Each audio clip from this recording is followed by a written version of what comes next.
disgwyliwn yn dawel am yr arglwydd. Y mae'r gwir addolwyr yn addoli'r tad mewn ysbryd a gwirionedd. Gwyn ei byd y bobl sy'n dygyfarch ac yn gorfoleddu yn dy enw. Dywedant, ein tad yw ef ein Duw, ac awdur ein iachawdwriaeth.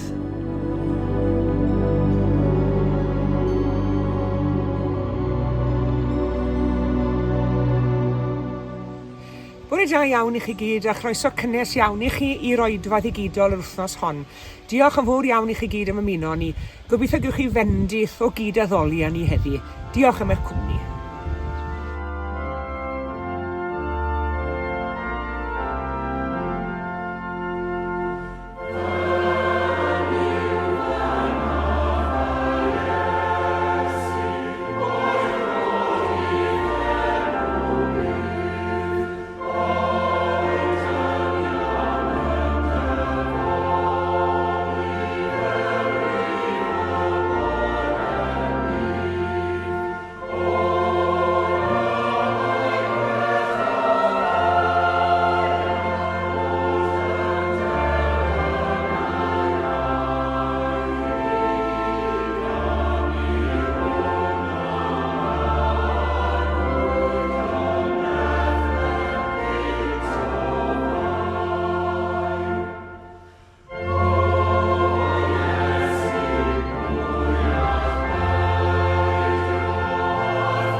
Adnodau allan o'r 9fed bennod o lyfr Genesis.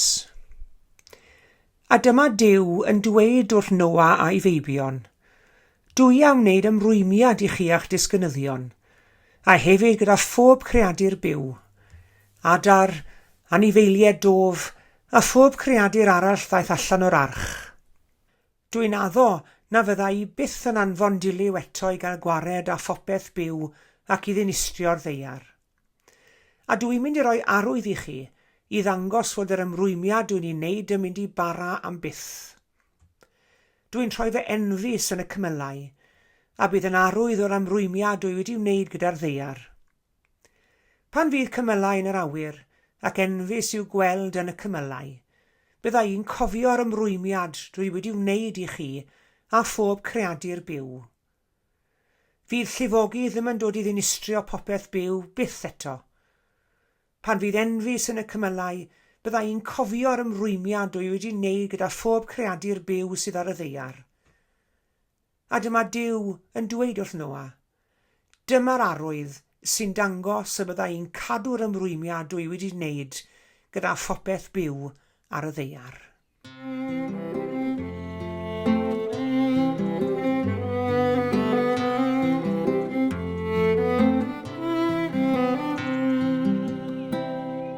Gwawr wedi hir, nos can wedi loes, nerth wedi llesgedd, coron rôl croes. Chwerw drin felys, nos fydd yn ddydd. Cartref rôl crwydro, wylon i bydd.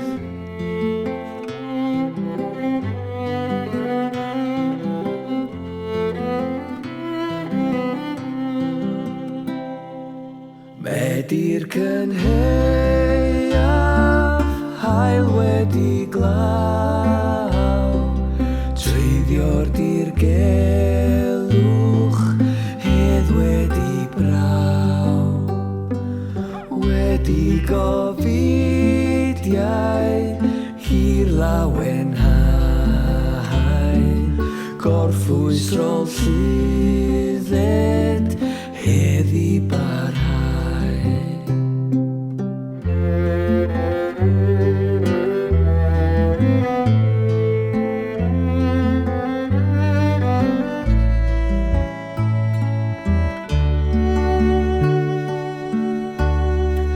Heir mewn dagrau, Medi'r yn llon, cariad sy'n lliwio, stormydd y don. Byr ysgam gystydd, derfyn yn llwyr, yn y gogoniant, ddaw gyda'r hwyr.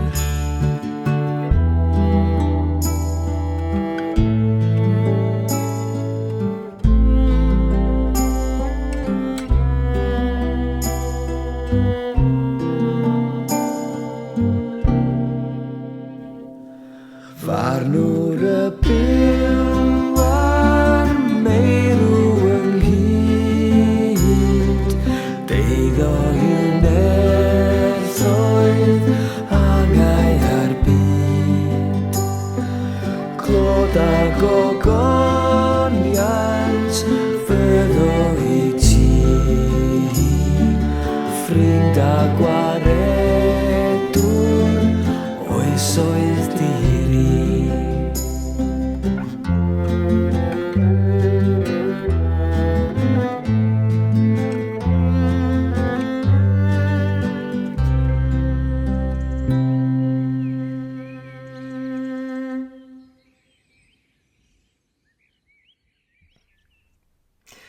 Ond yw'r tywydd wedi bod yn wlyb iawn dros yr wythnos diwetha.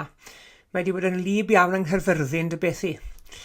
I ni wedi profi cywodydd dychrynllyd o drwm, ond yna, o fewn dim, yr haul yn torri drwy'r cymylau duon ac yn pelydru olau ar y tir gwlyb gan greu disgleirdeb ar draws y tir.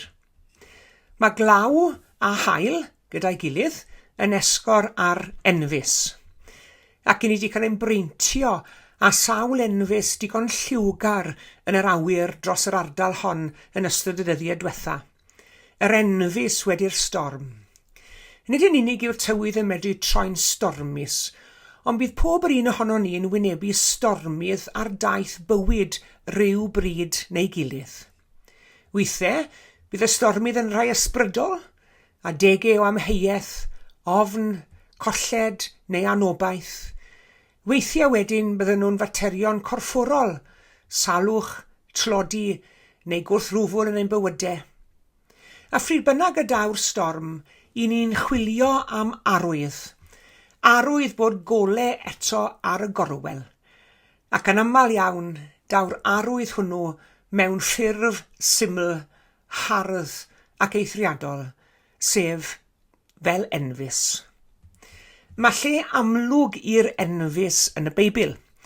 Nid yn unig fel ffenomen yn naturiol, ond hefyd fel arwydd o addewid Duw, fel symbol obaith, ac fel galwad i ni gofio cariad tragwyddol Duw.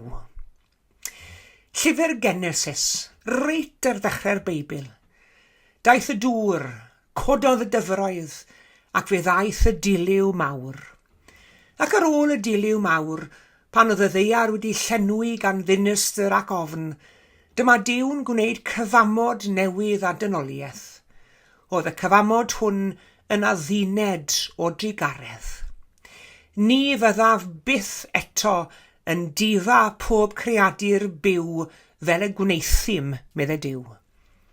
I selio'r cyfamod hwn, i selio'r addewid, fe osododd Duw fwa yn yr awyr, Enfys, i atgoffa Noa a'i deulu, ac yn wir pob cenhedlaeth ar ôl hynny o'i drigaredd a'i ffyddlondeb. Pam edrychwn ni ar yr Enfys heddi, i ni'n sefyll ar sail y cyfamod hwnnw. Nid cyfamod dros dro yw'r cyfamod, ond cyfamod sydd yn para byth, cyfamod tragwyddol. Yn y Beibl, pan mae Duw yn gwneud cyfamod â ni, Duw byth yn torri'r cyfamod hwnnw. Yn wahanol i'r addewidion mae bobl yn gwneud yn bell i waith, sydd yn gallu mynd ar chwal o bryd i'w gilydd. Mae addewidion Duw yn sicr, yn gadarn ac yn dragwyddol. Yn ail wedyn, mae'r Enfys fel symbol o Dduw yn dod â gobaith i ni ar ôl y storm. Sylwch pryd mae'r Enfys yn ymddangos, ar ôl y glaw yn dyfe, pan fo'r haul yn dechrau torri drwy'r cymylau. Smor Enfys yn dileu'r storm, ond mae'n dilyn y storm, yn adlewyrchu goleuni drwy ddŵr y glaw. A dyma ddarlun perffaith o sut mae Duw yn gweithio yn ein bywydau ni. Gallwn ni fod yn wynebu cyfnodau tywyll iawn, ond mae Duw yn y tywyllwch gyda ni. Gall cymylau bygythiol fod yn dior awyr uwch ein pen ni, ond mae Duw yno gyda ni yn y cymylau. Ac ar ôl y storm, fe ddaw'r golau, fe ddaw lliwiau'r Enfys, i'n hatgoffa ni nad oedd e'n eriod ar ein pen ein hunain. Mae'r Enfys yn arwydd bod gan Dduw rhywbeth mwy ar y gorwel, bywyd newydd, gobaith newydd, a dyfodol sydd dan ei law. Fel y dywed y salmydd, Salm 30, os eris dagrau yn yr hwyr, daw llawenydd yn y bore. Yn drydydd, mae'r Enfys yn ein galw ni gofio bod Duw yn cadw at ei addewid bob amser. Weithiau ni'n meddwl mai ni sydd i gadw'r ffydd, ni sydd i wneud ein gorau i beidio thorri'r cytundeb â Duw. Ond gadewch ni edrych eto ar eiriau Duw man hyn nawr yn llyfr Genesis. Gosodaf fy mwa yn y cwmbl, a bydd yn arwydd cyfamod rhyngof ar ddeiar. Duw sy'n edrych ar yr Enfys, Duw sy'n cofio, mae'r Enfys yno i atgoffa Duw o'i addewid i ni.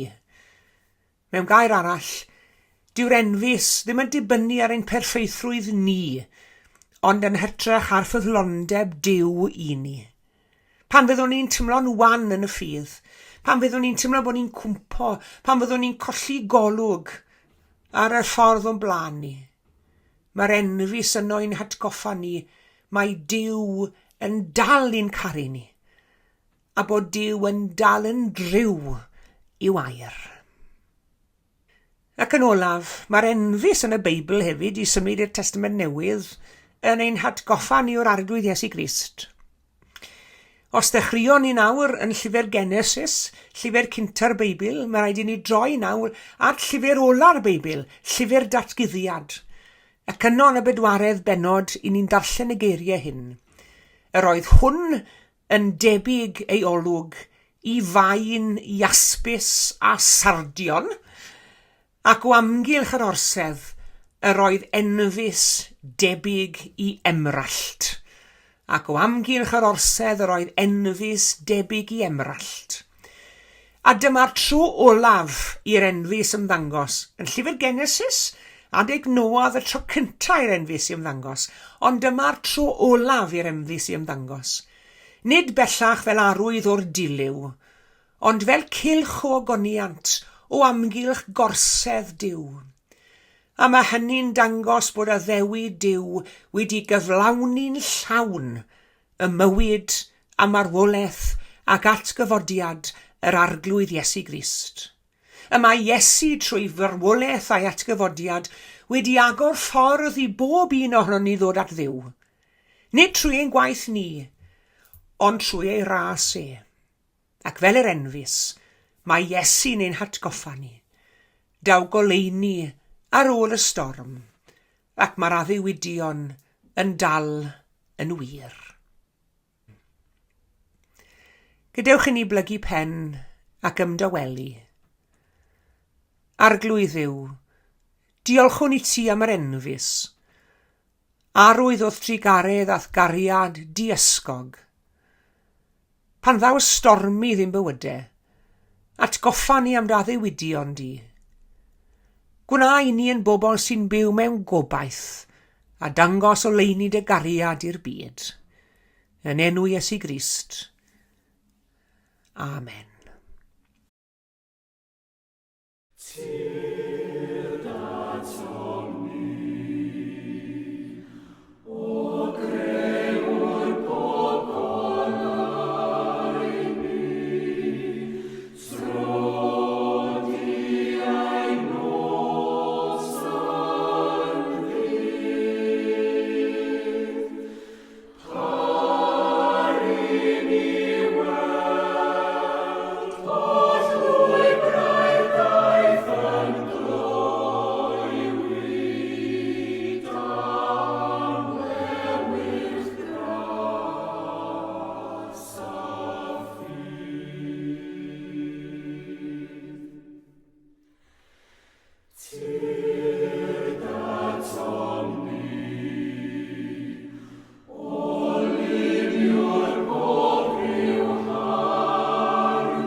Gweddiwn.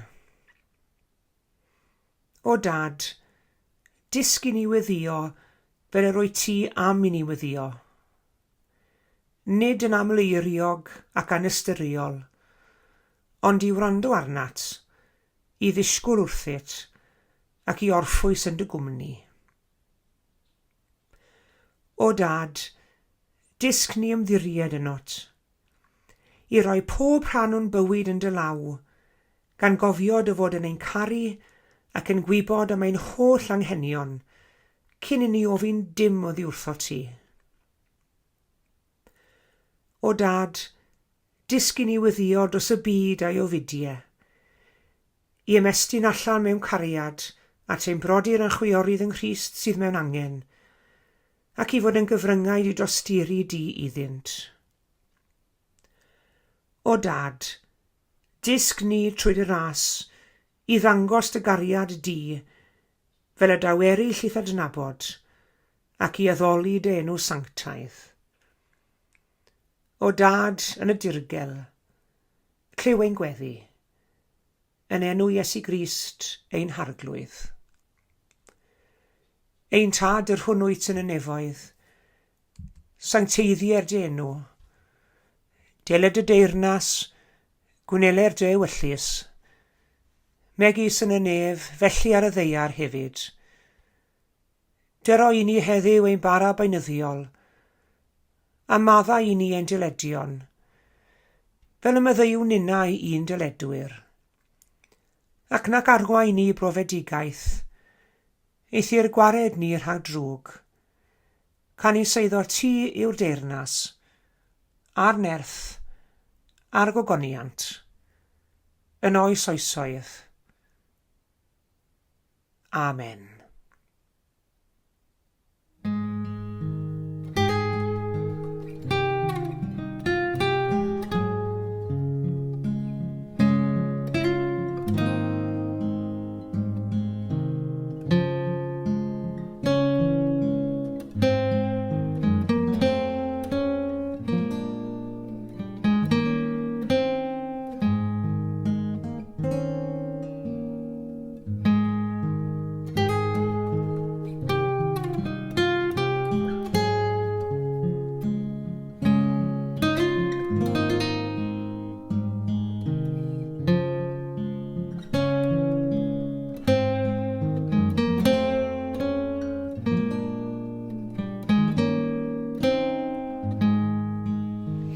Diolch yn fawr iawn i chi gyd am eich cwmni yn yr oedfa heddi.